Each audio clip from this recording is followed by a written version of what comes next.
Hello everyone, welcome back. तो इस video में आज हम शुरू करने वाले हैं लॉ ऑफ कॉन्ट्रैक्ट। ये एक बहुत ही बेसिक इंट्रोडक्टरी वीडियो रहेगा। जो भी इंपॉर्टेंट कॉन्सेप्ट्स है वो हम अपकमिंग वीडियोस में डिस्कस करेंगे। ये खाली एक इंट्रोडक्टरी वीडियो है लॉ ऑफ कॉन्ट्रैक्ट के लिए। तो जो लॉ ऑफ कॉन्ट्रैक्ट है वो कमर्शियल लॉ का एक बहुत इंपॉर्टेंट टॉपिक है, क्योंकि जो भी जितने भी कमर्शियल ट्रांजेक्शन्स, बिजनेस ट्रांजेक्शन्स होता है, ट्रेड कॉमर्स होता है, वो सारा लॉ ऑफ कॉन्ट्रैक्ट पे बेस्ड है। मैक्सिमम पोर्शन जो भी कमर्शियल लॉ का है वो लॉ ऑफ कॉन्ट्रैक्ट पे ही बेस्ड है। इंडिया में लॉ ऑफ कॉन्ट्रैक्ट गवर्न होता है इंडियन कॉन्ट्रैक्ट एक्ट ऑफ 1872 में, जिसमें अर्लियर 266 सेक्शंस थी बट फिलहाल 238 हैं। सेक्शन नंबर 239 से 266 पार्टनरशिप के रिलेटेड थी और अब ये रिपील हो चुकी हैं जब इंडियन पार्टनरशिप एक्ट आया 1932 में। तो सबसे पहले समझते हैं कि कॉन्ट्रैक्ट होता क्या है।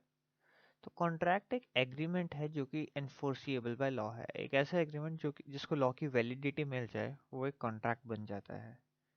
जो कॉन्ट्रैक्ट की डेफिनेशन है वो इंडियन कॉन्ट्रैक्ट एक्ट की सेक्शन 2H में मिलती है, जो कहता है an agreement enforceable by law is a contract. तो जब एक एग्रीमेंट है और उसमें लॉ की एनफोर्सिबिलिटी है तो जो रिजल्ट आता है वो कॉन्ट्रैक्ट होता है। तो हम कह सकते हैं कि हर कॉन्ट्रैक्ट एक एग्रीमेंट है, बट हर एग्रीमेंट का कॉन्ट्रैक्ट होना ज़रूरी नहीं है।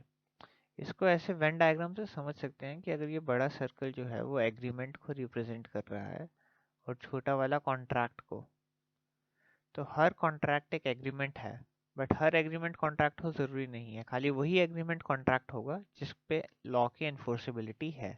अदरवाइज बाकी एग्रीमेंट्स का कॉन्ट्रैक्ट होना ज़रूरी नहीं है। जैसे हम कह सकते हैं कि हर एप्पल एक फ्रूट है बट हर फ्रूट एप्पल नहीं होता, उसी तरह हर कॉन्ट्रैक्ट एक एग्रीमेंट है पर हर एग्रीमेंट कॉन्ट्रैक्ट नहीं होता। डेफिनेशन है सेक्शन 2H में। तो अब हम समझते हैं कि एग्रीमेंट क्या होता है। तो एग्रीमेंट है sum total of offer and acceptance involving some lawful consideration. जब कोई पर्सन किसी को ऑफर देता है और दूसरा पर्सन उसे एक्सेप्ट कर लेता है किसी लॉफुल कंसिडरेशन के लिए, तो वो एग्रीमेंट बन जाता है। सपोज कर लें ये मिस्टर ए है और ये मिस्टर बी है।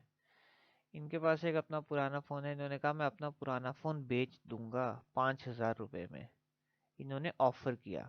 मिस्टर बी ने कहा ठीक है मैं आपको 5,000 रुपये दूंगा और ये फ़ोन आप मुझे दे दें। इन्होंने ऑफर को एक्सेप्ट किया। तो ऑफर है, एक्सेप्टेंस है, लॉफुल कंसिडरेशन है। ये मनी दे रहे हैं फ़ोन के बदले, तो ये एक वैलिड एग्रीमेंट होगा। तो एग्रीमेंट की डेफिनेशन हमें मिल जाती है section 2E of Indian contract act में। कॉन्ट्रैक्ट की डेफिनेशन किसमें थी? सेक्शन 2H में। और एग्रीमेंट की है सेक्शन 2E में, जो कहता है every promise and every set of promises forming consideration for each other. यानी कहने का मतलब हर प्रॉमिस जिसमें कुछ कंसीडरेशन है वो एक एग्रीमेंट है। और प्रॉमिस की डेफिनेशन है सेक्शन 2B में, जो कहता है a proposal when accepted becomes a promise. तो जब हम किसी को कोई प्रपोजल देते हैं और वो एक्सेप्ट हो जाता है तो वो प्रॉमिस बनता है। और ऐसा सारा हर प्रॉमिस जिसके लिए कोई कंसिडरेशन है, लॉफुल कंसिडरेशन, वो एक एग्रीमेंट बनाते हैं। तो अभी तक हमने कॉन्ट्रैक्ट पढ़ लिया, हमने एग्रीमेंट पढ़ लिया और हमने प्रॉमिस पढ़ लिया और हमने प्रपोजल भी पढ़ लिया। तो अगर अब इसको सम अप करना हो तो हम कह सकते हैं कि हर कॉन्ट्रैक्ट एक एग्रीमेंट है, हर एग्रीमेंट एक प्रॉमिस है और हर प्रॉमिस एक एक्सेप्टेड प्रपोजल है। तो ये इस ऑर्डर में चलेगा।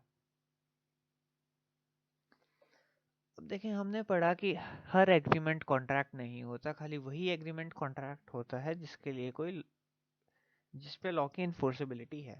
तो लॉ की इन्फोर्सेबिलिटी आती कैसे? कौन सी कंडीशन है जिससे एक वैलिड कॉन्ट्रैक्ट बनता है? कौन सी कंडीशन है जिससे एक एग्रीमेंट कॉन्ट्रैक्ट बनता है? लॉ की इन्फोर्सेबिलिटी कैसे आती है, अब वो देखते हैं। तो जो सेक्शन 10 है इंडियन कॉन्ट्रैक्ट एक्ट की, काफी इंपॉर्टेंट सेक्शन है। ये एसेंशियल कंडीशंस ले डाउन करती है कि कौन से एग्रीमेंट्स कॉन्ट्रैक्ट होंगे। All agreements are contract if they are made by free consent of parties competent to contract for a lawful consideration and with a lawful object and are not hereby expressly declared to be void। चार पांच चीज़ों का यहाँ पे जिक्र किया है। ये इंट्रोडक्टरी वीडियो जैसे मैंने बताया, तो इसमें खाली ओवरव्यू देखेंगे और हर एक जो इसकी एसेंशियल है वो नेक्स्ट वीडियोस में सिंगल इंडिविजुअली डिस्कस करेंगे। तो क्या क्या कंडीशंस बताई? पार्टीज का फ्री कंसेंट होता चाहिए, पार्टीज कॉम्पिटेंट होनी चाहिए कॉन्ट्रैक्ट करने के लिए, एक लॉफुल कंसिडरेशन होना चाहिए, लॉफुल ऑब्जेक्ट होना चाहिए और वो कॉन्ट्रैक्ट वॉइड नहीं डिक्लेयर होना चाहिए किसी भी लॉ के द्वारा। पहली कंडीशन है ऑफर एंड एक्सेप्टेंस, यानी कि सबसे पहले एक एग्रीमेंट होना ज़रूरी है कॉन्ट्रैक्ट के लिए। कोई ऑफर होना चाहिए और उस ऑफर को किसी ने एक्सेप्ट किया होना चाहिए, तो एक एग्रीमेंट बनेगा। ये कॉन्ट्रैक्ट की पहला एसेंशियल है। दूसरा फ्री कंसेंट ऑफ पार्टीज है। अब जब पार्टीज ऑफर कर रही हैं या एक्सेप्ट कर रही हैं तो उन पर किसी तरह का कोई दबाव नहीं होना चाहिए, कोई अनड्यू इन्फ्लुएंस नहीं होना चाहिए, कोई फ्रॉड नहीं होना चाहिए, कोई मिसरिप्रेजेंटेशन नहीं होनी चाहिए। जैसे सपोज कर लें ये दो आदमी हैं, इन भाई साहब ने इनके ऊपर बंदूक तान दी और बोला अपना जो मकान है वो मुझे तुम बेच दो। अगर प्रॉपर्टी की कीमत है लेट से 5 लाख, तो इन्होंने कहा मैं तुम्हें खाली उसके 5,000 दूंगा और वो तुम मुझे बेच दो। तो इसमें ऑफर इन्होंने डर के मारे ऑफर कर दिया, इसने एक्सेप्ट कर लिया, कंसिडरेशन है 5,000 रुपए की, तो क्या ये कॉन्ट्रैक्ट होगा? ये कॉन्ट्रैक्ट नहीं होगा, क्योंकि इसमें ये जो भाई साहब हैं जिनकी 5 लाख की प्रॉपर्टी है, इनका फ्री कंसेंट नहीं है, ये डर के मारे ऐसा कर रहे हैं, इन पे एक अनड्यू इन्फ्लुएंस है, क्वर्जन है इनके ऊपर। नेक्स्ट है parties competent to contract. Parties जो है वो कॉन्ट्रैक्ट करने के लिए कम्पिटेंट होनी चाहिए, यानी कि लॉ उन्हें अलो करना चाहिए कि वो कॉन्ट्रैक्ट कर सके। कौन पार्टीज कॉन्ट्रैक्ट नहीं कर सकती? कोई अनसाउंड माइंड का पर्सन है, वो कॉन्ट्रैक्ट नहीं कर सकता, या फिर कोई माइनर है तो वो कॉन्ट्रैक्ट नहीं कर सकता, या फिर अगर किसी लॉ ने किसी पर्सन को एक्सप्रेसली डिक्लेयर कर दिया कि आप कॉम्पिटेंट नहीं है कॉन्ट्रैक्ट करने के लिए, तो वो कॉन्ट्रैक्ट नहीं कर सकता। अब कॉन्ट्रैक्ट के लिए एक लॉफुल कंसिडरेशन और लॉफुल ऑब्जेक्ट होना चाहिए, यानी कि जो हम कंसिडरेशन दे रहे हैं वो लॉफुल होनी चाहिए। इसको एक एग्जांपल से समझते हैं। ये एक एजेंट है जो कि एग्जाम में चीटिंग करवाते हैं बच्चों को, और ये एक बच्चा है जिसने पूरा साल कुछ नहीं पढ़ा, ये चला गया इनके पास। इसने कहा मेरे को भी आप थोड़ा सा एग्जाम में चीटिंग करवा देना ताकि मैं पास हो जाऊं। इन भाई साहब ने कहा अरे वाह, ये तो रोज का काम है, आप हमें 5,000 दो पर एग्जाम और हम आपको उस एग्ज़ाम में चीटिंग करवा देंगे, आप पास हो जाओगे। इसने ये खुश हो गया, कहा आप पढ़ने की ज़रूरत ही नहीं है। भाई साहब का चेहरा ऐसे खिल गया। अब एग्ज़ाम वाले दिन क्या हुआ, ये एजेंट भाई साहब का जो भी ये चक्कर चलाते थे वो नहीं चला, और इन भाई साहब ने पैसे एडवांस दिए थे, इनके पैसे डूब गए, इनकी चीटिंग भी नहीं हुई। तो अब क्या ये कोर्ट में केस कर देंगे कि ये इन्होंने ब्रीच ऑफ कॉन्ट्रैक्ट किया, इन्होंने मेरे साथ कॉन्ट्रैक्ट तोड़ा है?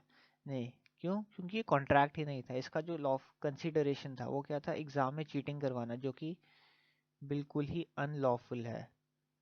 तो जब हमारा कंसिडरेशन ही अनलॉफुल है तो वो कॉन्ट्रैक्ट हो ही नहीं सकता। और लास्ट कंडीशन है कि नॉट एक्सप्रेसली डिक्लेयर्ड वर्ड। जो वो कॉन्ट्रैक्ट है वो किसी भी लॉ में एक्सप्रेसली वॉइड डिक्लेयर नहीं होना चाहिए। किसी लॉ में ये ना कहा गया हो कि ये कॉन्ट्रैक्ट वॉइड है, तो उसके इसमें कॉन्ट्रैक्ट नहीं बनेगा। तो ये 5 एसेंशियल कंडीशंस हैं जिससे कोई एग्रीमेंट कॉन्ट्रैक्ट बन जाता है। होपफुली वीडियो अच्छा लगा होगा। अगर वीडियो अच्छा लगा तो वीडियो को लाइक कर देना, कमेंट कर देना। अगर चैनल अभी तक सब्सक्राइब नहीं किया तो सब्सक्राइब करना और अपने दोस्तों के साथ भी शेयर करना। इतना ही था इस वीडियो में, मिलते हैं हम नेक्स्ट वीडियो में। Thank you.